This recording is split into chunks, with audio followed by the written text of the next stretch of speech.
Corruption just seems to be something that we cannot get rid of just like that. But on page 7 of the Standard, again, we have members of parliament querying 8 billion equipment deal. Now, the PS was put to task to explain why the price of a CT scanner was quoted at 227 million Kenyan shillings instead of 40 million. Now, that's a huge difference.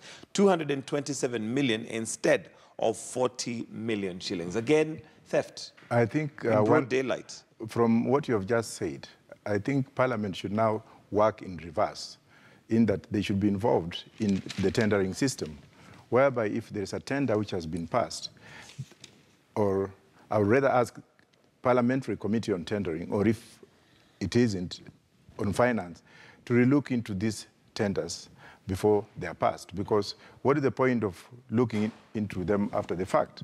Most of these MPs are actually stooges of corruption. Their hands are involved. Equity requires clean hands in any kind of deals that take place.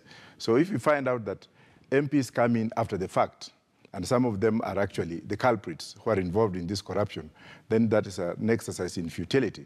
But if it was in US, where Congress looks into, Congressional Committee on Tendering has to approve tenders after scrutiny, in that if anything happens thereafter, then they will be held responsible, that would work. So these parliamentary committees, I take them with a pinch of salt, because the majority of these members of parliament are crooks.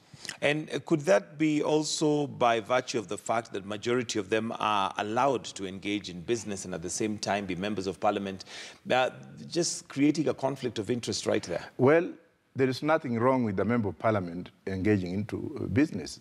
In the world of capitalism and free movement of goods, and market-friendly notions in an open market, free markets, anyone can do any business. There's nothing wrong with me doing my business. But is it okay for members of parliament possibly to be able to have access to business with government? Because that right there is a conflict of interest. That's why I'm saying that the Kenyan MPs are the most greedy MPs in the whole world. And I have a feeling that whatever goes on in the current parliament, Kenyans should not take them seriously. Although not all of them are greedy. I mean, no, there's some 90%, I'm sure good. 90% are actual thieves. That's a huge number. And, okay, and well, I guess looking at their oversight role, what is it that you'd expect the members of parliament to do, especially with some of those committees like the PAC? Well, some of those committees should be abandoned.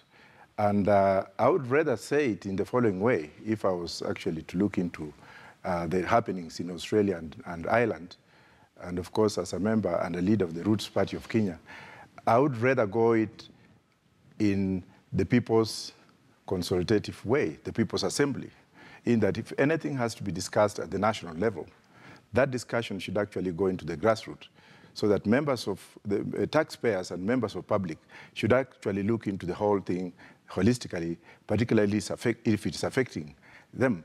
If you look at the UK, which doesn't have the constitution, the royal prerogative empowers Her Majesty's government and government ministers to look into issues that affect the citizens of the United Kingdom in the following manner. A minister will come up with an issue, or government will come up with a policy, and before that policy is actually put into practice in Parliament, members of the British community discuss it from the grassroots community town center meetings.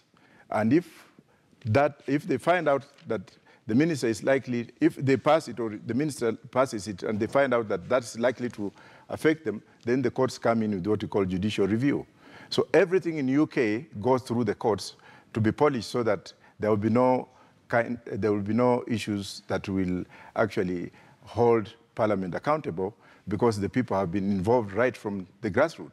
But here, you'll find out that even though the preamble of the Constitution in this country has this connotation of we the people, the preamble puts the people at the head, then the preamble comes second, and the constitution comes second. Any other thing, including legislative acts, come forth. below that. But if you look at those who have been empowered by the preamble, which was very, very wrong, and I was opposed to this constitution right from the beginning, and I even told Pal Yashigai in London, that we were not ripe yet. It was just some kind of mediocre policies which were put on the people without full discussion and giving them a holistic period of about 20, 25 years for it to grow. Now you'll find out that now MPs take advantage of the preamble and come in with anything they want to pass in Parliament without consulting the people, without going into community-oriented kind of discussion.